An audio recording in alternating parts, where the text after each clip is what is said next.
e Gina Lollobrigida morreu aos 95 anos. A atriz italiana foi uma das divas do cinema dos anos 50. Para falarmos sobre a trajetória da atriz e a sua importância para o cinema, é que falamos agora com Luiz Zanin, que é jornalista cultural e crítico de cinema. Zanin, prazer recebê-lo aqui no Revista. Prazer estar aqui com vocês, tudo bem? Tudo bem. Zanin, então vamos começar a falar desse ícone do cinema que infelizmente nos deixou nessa última semana, né? Gina faleceu aos 95 anos, o ministro da Itália fez o pronunciamento oficial, né, dessa morte da atriz. Queria que você pudesse falar desse ícone do cinema ali dos anos 50, que foi a Gina, explicasse para quem não é da época, quem não acompanhou, quem não muito assistiu aos filmes dela, pudesse conhecer um pouco da Gina. Bom, eu também, eu sou veterano já, mas também eu peguei assim a carreira da Gina já em fase bem adiantada, né? Mas ela foi uma atriz que brilhou, sobretudo no cinema italiano e também internacional, nos anos 50 e 60, principalmente, né? Ela teve uma carreira que começou na Itália, né? Depois essa carreira dela se expandiu para a França, ela fez alguns filmes na França também de grande sucesso, como Fanfan La Tulipe, por exemplo, né? Na qual ela contracena com Gérard Philippe, né? E depois ela teve também a passagem dela por Hollywood, né, que é o grande cinema internacional da época, até hoje, né, mas na época era o cinema que atingia uma boa parte do mundo, e lá ela trabalhou assim, com diretores consagrados, como John Huston, né, contracenando com um grande ícone também de ator masculino, que foi o Humphrey Bogart, né, num filme chamado O Diabo Riu por Último, né? E fez vários outros filmes também em Hollywood. Ela teve uma carreira assim muito grande assim em filmes populares, né? Em filmes assim de sucesso, por exemplo, Pão, Amor e Fantasia, que é quase hoje a gente chamaria de uma franquia, porque teve quatro filmes sobre com a mesma situação. Ela fez dois deles ou três deles e depois não fez o último e deu margem para que entrasse a grande concorrente a grande rival, vamos dizer assim, da época dela, que foi outra deusa do cinema, que foi a Sophia Loren, né? Mais jovem que ela, a Lollobrigida morreu com 95 anos, a Sofia está com 88, né? Felizmente está entre nós, né? 7 anos mais jovem que ela, e entrou no último filme dessa franquia, fazendo um pouquinho de sombra para ela. As duas eram lindíssimas, as duas muito carismáticas, ótimas atrizes, né? E criavam aquele, vamos dizer, aquele star system italiano da época, que foi muito poderoso. A gente tem que entender, falar para quem nos acompanha aqui, que a Itália sai da guerra de 39 a 45 com um cinema muito poderoso, que é o cinema do neorrealismo, né, o chamado neorrealismo italiano, que começa em 1945, no final da guerra, né, com Roma, Cidade Aberta, do Roberto Rossellini, e aí faz uma série de outros filmes, um cinema de uma pegada social assim, muito forte, filmado em condições bastante modestas, com cenas na rua, com muita gente do povo fazendo figuração dos filmes e fazendo papéis mesmo grandes nos filmes, né? Era um cinema assim de intensa pegada social num país que estava destruído pela guerra, queria se reconstruir e tinha essa visão de esquerda, né, sobre o processo de reconstrução, né, de todo, que a mensagem era o seguinte: tem que se evitar a todo custo que as condições históricas permitam que se tenha uma desgraça como essa, da qual acabamos de sair, custou milhões e milhões de mortos para a humanidade inteira. Mas, ao passo paralelamente a esse cinema de pegada social, a Itália também construiu um cinema de apelo muito popular, assim, um cinema mais romanesco, cinema de grandes atores, de grandes atrizes, que conquistou o público na própria Itália e também no exterior. E é dentro desse cinema que a gente tem que entender o legado da Gina Lollobrigida, né? Zanin, você citou muito bem um pouquinho, né, da vida da Gina, e aí dentro da sua história tem essa ligação dela com a política, obviamente, na verdade, na história toda, mas mais diretamente quando ela se candidata, no ano passado, na verdade, ela se candidatou ao Senado por um partido de esquerda na Itália, mas na década de 90 ela também tentou ingressar na política.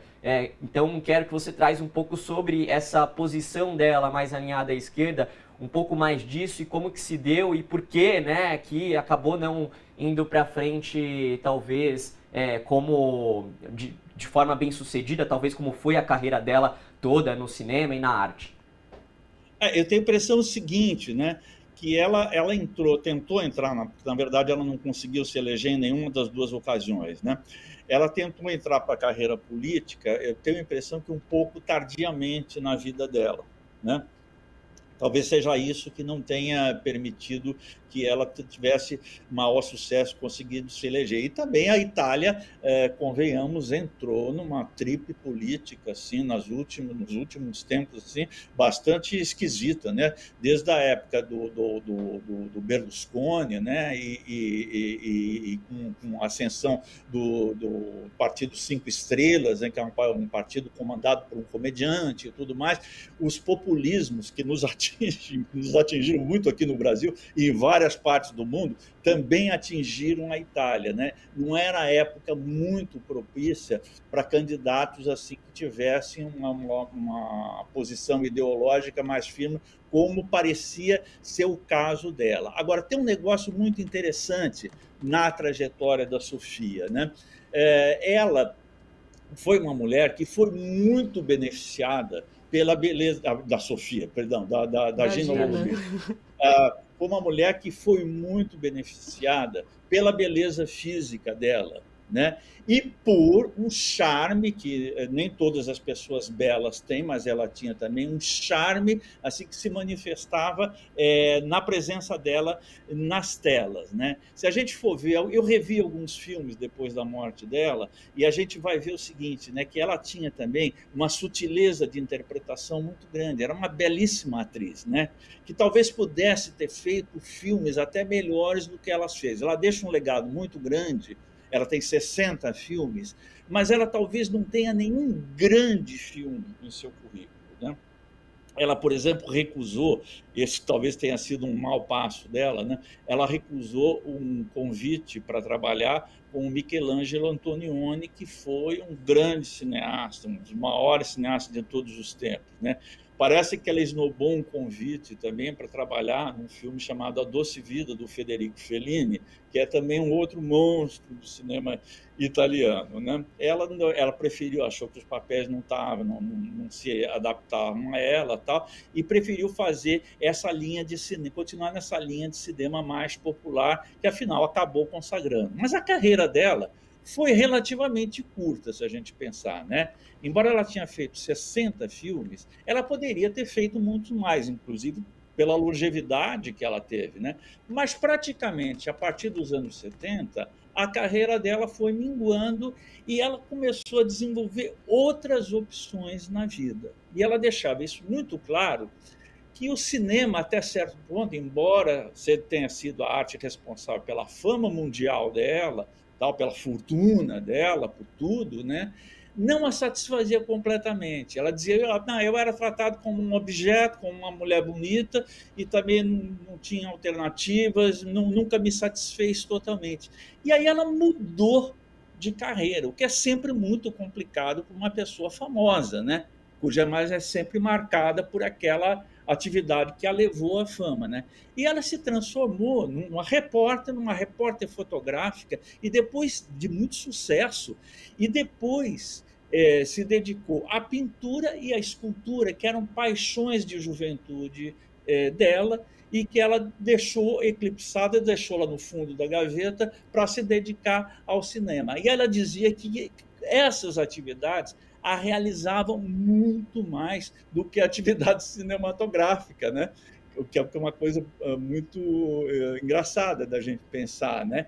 E ela tem trabalhos belíssimos, né, de fotografia. Ela teve em Cuba, por exemplo, né? Passou 12 dias em Cuba entrevistando Fidel Castro, né? Tem fotos dela junto com Fidel Castro e tal, né? Foi uma matéria fotográfica e reportagem famosérrima dela. Ela tem um livro que é uma preciosidade, que se chama Itália Mia, Minha Itália, né? Que é um livro que ela documenta toda a variedade étnica e cultural da Itália de norte a sul, né? É uma declaração de amor ao país dela e à diversidade do país dela. Esse livro é encontrável, foi publicado em vários idiomas, é encontrável aí nos sebos da vida. Eu até encomendei um para mim, porque eu quero ter esse livro. Eu conheço algumas fotos, mas eu não tenho o livro. Então, ela se dedicou a essas carreiras alternativas e mais, vamos dizer, plugadas nessa questão social. Então, me parece bastante interessante que já no final da vida ela tenha tentado entrar para a política diretamente, embora não tenha conseguido. Isso expressava o compromisso, vamos dizer assim, ideológico dela com o país dela, com as questões do momento. Exato, inclusive quando ela se candidatou, ela disse, declarou que ela fazia aquilo, inclusive porque não aguentava mais ver os políticos conversando e não resolvendo nada. Mas nesse último minutinho, Zanin, você falou aí um pouco essa carreira dela pós-atriz, mas já que você reviu alguns filmes, rapidamente, se você puder indicar 2 ou 3 para quem quiser conhecer as obras que ela fez lá nos anos 50, 60. Olha, eu indico então o Pão, Amor e Fantasia, que é um filme do Luigi Comantini, né? Fanfan La Tulipe, né? Que é um filme francês que ela faz com Gérard Philippe, né? E indico também o filme que ela fez com o John Huston e o Humphrey Bogart, que se chama O Diabo Ri por Último. Assim, acho que são 3 filmes que dão bem uma ideia da carreira dela, assim, que vastíssima, volto a dizer, ela tem mais de 60 filmes catalogados, assim, filmes populares, filmes legais, filmes que a gente vê assim com o maior prazer até hoje. Não são filmes velhos, os filmes velhos são aqueles que envelhecem mal. Esses são filmes que a gente vê com prazer até hoje, eu recomendo então aos nossos espectadores.